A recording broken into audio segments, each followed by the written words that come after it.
इस तरीके से सिर्फ मार्च करना, ये करना, पिछली बार भी जिन कानूनों पर उनको एतराज़ था, सरकार ने बिना किसी शर्त के, बिना किसी उसके उनको विड्रॉ करने का काम किया।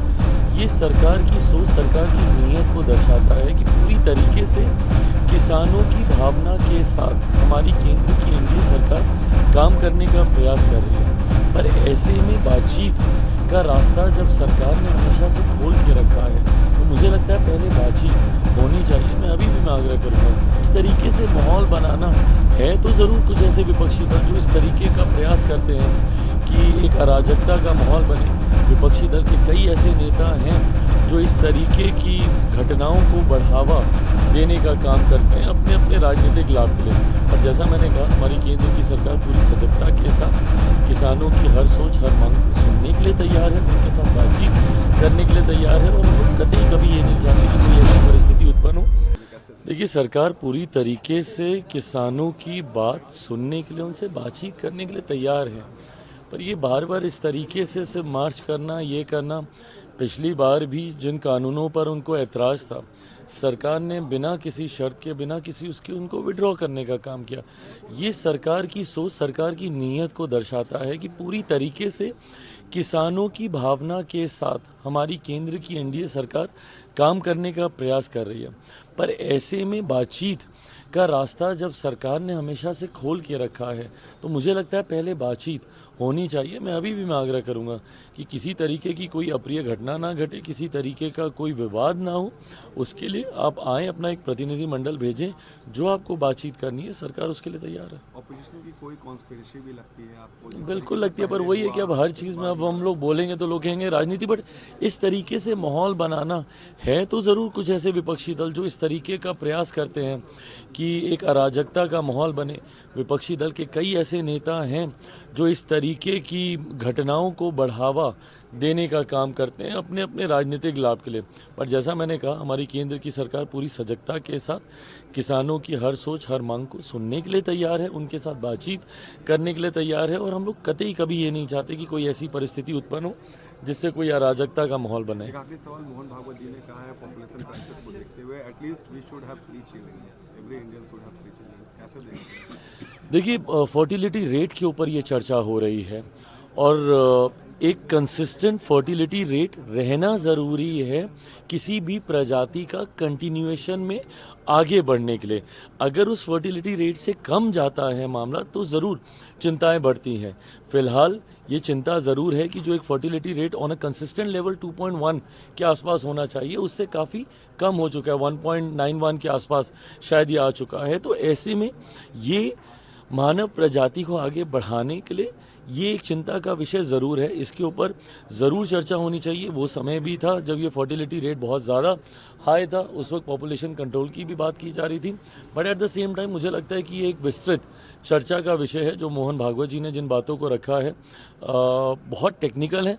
इसको जात पात धर्म मजहब से कतई जोड़ के ना देखा जाए। ये बहुत टेक्निकल एक विषय है जिसके ऊपर मुझे लगता है कि ये गहन चिंतन मंथन होना चाहिए। हम इस समय महामाया फ्लाईओवर के पास खड़े और आप देख सकते हैं कि बादी तादाद में इस समय सुरक्षाकर्मी यहाँ पे तैनात है। थोड़ी देर में यहाँ पे किसान मोर्चा के लोग जो है यहाँ पे आएंगे और यहाँ उसके बाद वो दिल्ली की तरफ मार्च करेंगे। एक बार फिर से देखा गया कि किसान लीडर जो है सड़कों पर उमड़ आए हैं और वो कहते हैं कि हमारी जो डिमांडें सरकार ने पूरी नहीं की। जो उन्होंने 3 मेंबर कमेटी जो गठित करी थी, उसके बाद कई महीनों से उनसे कोई बातचीत नहीं है, कोई राब्ता नहीं है।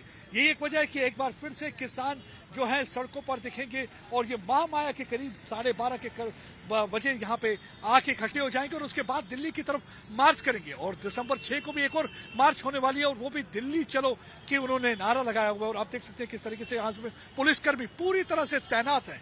यहाँ से आगे पुलिस किसानों को नहीं जाने देगी। हमने देखा था कि जब 2021 में भी किसान मोर्चा चल रहा था, उस समय किस तरीके से किसान लोग आकर बैठ गए थे, उसकी वजह से लोगों को बहुत सारी परेशानियों का सामना करना पड़ा था। इस बार दिल्ली वासियों को किसी परेशानी का सामना न करना पड़े। पहले ही हमने देखा है कि डाइवर्सनरी रूट्स बता दिए गए और उन्हें बता दिया गया कौन से अल्टरनेटिव रूट लिए जाएं ताकि लोगों को किसी भी किस्म की कोई प्रॉब्लम ना हो। पुलिस ने कहा है कि जो लोग गाड़ियों से चलते हैं, ज्यादातर वो कोशिश करें कि मेट्रो रेल के द्वारा एक जगह से दूसरी जगह पे अपने दफ्तर या किसी और जगह जाना है तो वो उसमें सफर करें। और फिलहाल आप देख सकते हैं पुलिस किस तरह से पूरी तरह से तैयार है और इन्होंने आप देखिए अपने हाथ में लाठियां पकड़ी हुई है, साथ में इन्होंने बुलेट प्रूफ जैकेट से हेलमेट पहने हुए पूरी तरह से तैयार, और कई गाड़ियां भी यहाँ पे तैनात कर दी गई हैं कि हो सकता है कि जो किसान यहाँ पे आए उन्हें डिटेन कर दिया जाए और उन्हें साथ में पुलिस हेडक्वार्टर यहाँ पे पहुंचाया जाए।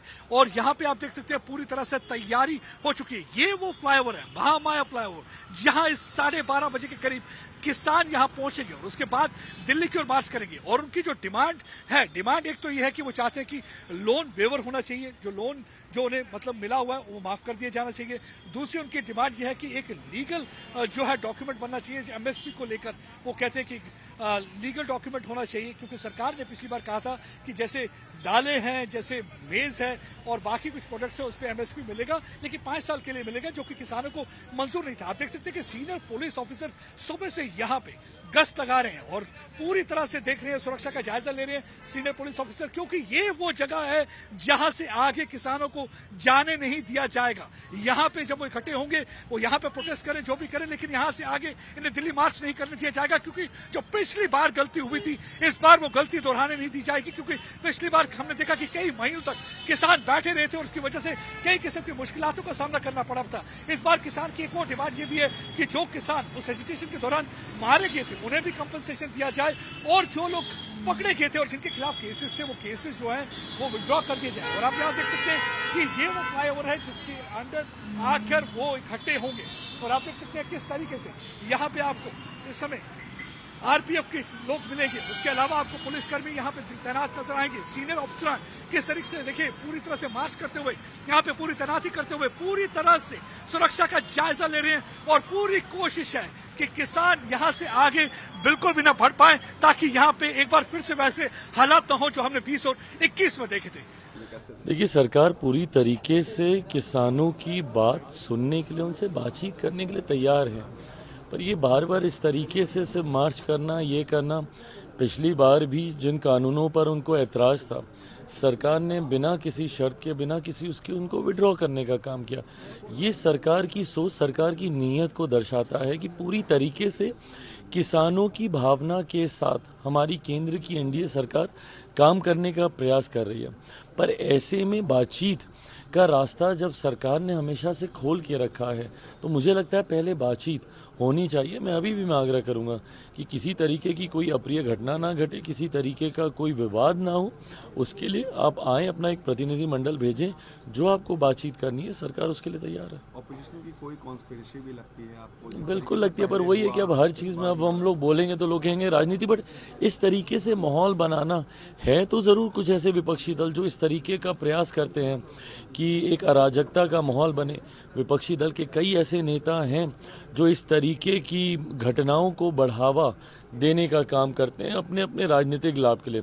पर जैसा मैंने कहा, हमारी केंद्र की सरकार पूरी सजगता के साथ किसानों की हर सोच, हर मांग को सुनने के लिए तैयार है, उनके साथ बातचीत करने के लिए तैयार है। और हम लोग कतई कभी ये नहीं चाहते कि कोई ऐसी परिस्थिति उत्पन्न हो जिससे कोई अराजकता का माहौल बने। एक आखिरी सवाल, मोहन भागवत जी ने कहा है पॉपुलेशन क्राइसिस को देखते हुए at least we should have 3 children, every Indian should have 3 children, कैसे देखते हैं? देखिए, फर्टिलिटी रेट के ऊपर ये चर्चा हो रही है और एक कंसिस्टेंट फर्टिलिटी रेट रहना ज़रूरी है किसी भी प्रजाति का कंटिन्यूएशन में आगे बढ़ने के लिए। अगर उस फर्टिलिटी रेट से कम जाता है मामला तो ज़रूर चिंताएं बढ़ती हैं। फिलहाल ये चिंता ज़रूर है कि जो एक fertility rate on a consistent level 2.1 के आसपास होना चाहिए, उससे काफ़ी कम हो चुका है, 1.91 के आसपास शायद ये आ चुका है। तो ऐसे में ये मानव प्रजाति को आगे बढ़ाने के लिए ये एक चिंता का विषय ज़रूर है, इसके ऊपर ज़रूर चर्चा होनी चाहिए। वो समय भी था जब ये फर्टिलिटी रेट बहुत ज़्यादा हाई था, उस वक्त पॉपुलेशन कंट्रोल की भी बात की जा रही थी। But at the same time मुझे लगता है कि ये एक विस्तृत चर्चा का विषय है जो मोहन भागवत जी ने जिन बातों को रखा है बहुत टेक्निकल है। इसको जात पात धर्म मजहब से कतई जोड़ के ना देखा जाए। ये बहुत टेक्निकल एक विषय है जिसके ऊपर मुझे लगता है कि ये गहन चिंतन मंथन होना चाहिए।